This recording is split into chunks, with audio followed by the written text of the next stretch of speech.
So हे hello guys, कसे आहात तुम्ही? आणि मी एकदम म्हणजे चांगली आहे, बरी आहे. आणि कोणीतरी ना मला एक व्हिडिओवरती कमेंट केलं आहे की तुम्ही मॅडम बघून बोलता, पण मी त्यांना हे सांगून देते की मला मराठी बोलायलाच खूप अवघड जातं आणि मी लिहू कशी शकते आणि ते वाचायला मला जमतच नाही. कारण की मी मराठीमध्ये म्हणजे माझं शिक्षण पण नाही झालं आहे आणि काय नाही. आणि तर सर तुम्ही असं म्हणताय की मी बघून बोलते, पण असं काही नाही आहे. आणि तुम्ही कमेंट केलं त्याच्याबद्दल पण धन्यवाद. तर मी आज ना एक शॉर्ट व्हिडिओ अपलोड केला आहे आणि त्यामध्ये मी असं सांगितलं आहे की जो सहन करणारा असतो ना, तो विसरून जातो. जो त्यांनी सहन केलेला आहे तो विसरून जातो. पण तो ना, ज्यांच्यामुळे त्याला त्रास झाला आहे, ज्यांच्यामुळे त्याला सहन मतलब सहन करना पड़ रहा है, सहन किया है उसने, तो त्यांना ना कधीच विसरू शकत नाही. आणि मी तुम्हाला एक गोष्ट सांगते,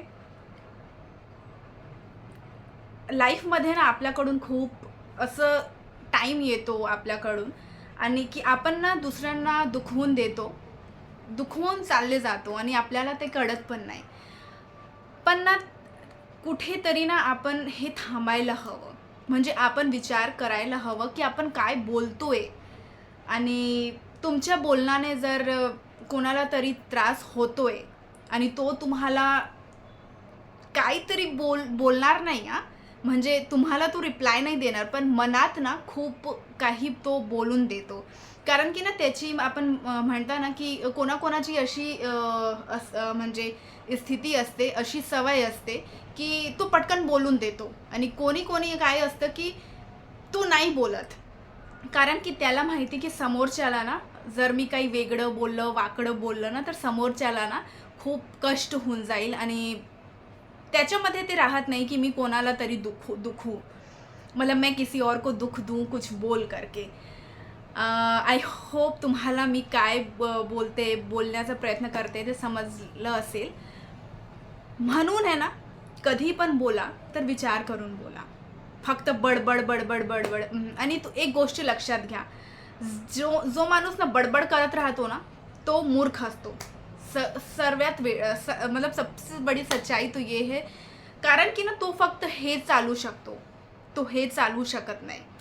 म्हणून ना काही बी बोला, पण विचार करून बोला. तुमचं डोकं सटकलं, तुमचं डोकं गरम झालं की काही पण बोलू नका. कारण की तुम्ही समोरच्या माणसाला त्रास देणार ना, पण त्याची आपण बोलतो ना, आपण मराठीमध्ये मला ते वर्ड नहीं येते. आपण बोलतो ना की तो तुम्हाला काही पण मतलब हिंदी में जैसे हम बोलते हैं कि वो क्या आपको गलत बोल के जाएगा, क्या आपको वो बद्दुआ दे सकता है, ये आपको भी नहीं पता होता है. और ऐसा बोला जाता है कि किसी किसी की बद्दुआ भी है ना लग जाती है. म्हणून जे भी बोलायचं आहे ना तुम्हाला, ते तुम्ही अगदी डोक्याने विचार करून बोला आणि समजवून बोला समोरच्याला. आणि त्याची मनस्थिती, त्याची मानसिकताची पण कदर करा. आजकाल लोकं मी बघते की बोलून चालले जातात, पण अरे समोरच्याला काय वाटत असेल, समोरच्याची मनस्थिती काय होईल तुमच्या बोलण्यावरून. कारण की आपल्या इंडियामध्ये कसं आहे ना, फिजिकल अब्यूज जे असतं ते तुम्ही बघू शकता, पण मेंटल अब्यूजनेस कोणीच म्हणजे हे बघायला सुद्धा तयार नाही आहे. आणि तेच होतं प्रॉब्लेम, की तुम्ही मेंटल अब्यूज कोणाला करू नका. तुमचं बोलणं खूप अगदी छान पाहिजे. आणि माझं असं हे आहे ना, की मी कोणाला जास्त उलटून बोलत नाही. मला असं वाटतं ना, की समोरच्याने मला समजून घ्यावं. पण मी एक गोष्ट हे पण सांगते, की समोरचा माणूस ना तुम्हाला नाही समजू शकत. कारण की ना आपण म्हणतो ना, की त्याची अपब्रिंगिंग तशी आहे, तो तसाच आहे. तर एकदा तुम्हाला कळलं ना, की तो तुम्हाला समजूच शकत नाही, तर तुम्ही भी त्यांच्यामध्ये ना जास्त मन गुंतवू नका. जे जसं चाललंय ना, तसंच चालू द्या. कारण की होतं काय ना, तुम्ही मन गुंतवणार आणि मग तुम्ही स्वतःला त्रास देणार, तुम्ही स्वतः रडणार. म्हणून प्रॅक्टिकल राहा. तुमच्यामध्ये इतकी हिंमत पाहिजे की तुम्ही कोणासाठी रडू नका. तुम्ही रडले ना की समोरच्याला असं वाटतं की ही तर नाटकच करते, ही तर तसंच करते, ही तर तसंच करते. म्हणून रडू पण नका आणि कोणाचं मन दुखवू पण नका. पहिले बोलताना विचार करा. आणि समोरच्याने जर तुम्हाला सांगितलं ना की हे त्यांना आवडत नाही तर करू नका. आणि जर तुम्हाला असं वाटतं ना की तुम्ही करताय आणि तुम्ही मन दुखावता नाहीये, तुम्हाला असं मनातून वाटतंय ना, ओके तर करा. पण कोणाची सवय असते, ते ना बोलून टाकतं पटकन.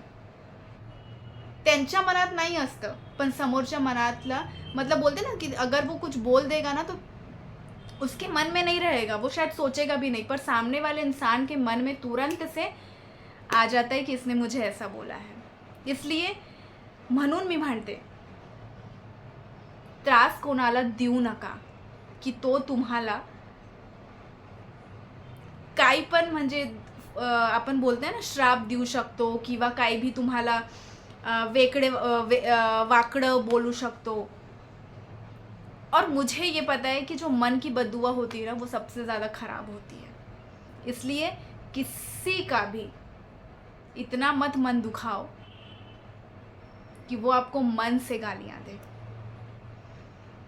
तर तुम्हाला अगर व्हिडिओ चांगला वाटला असेल तर please channel like and subscribe करा. तब तक के लिए श्री शिवाय नमस्तुभ्यम.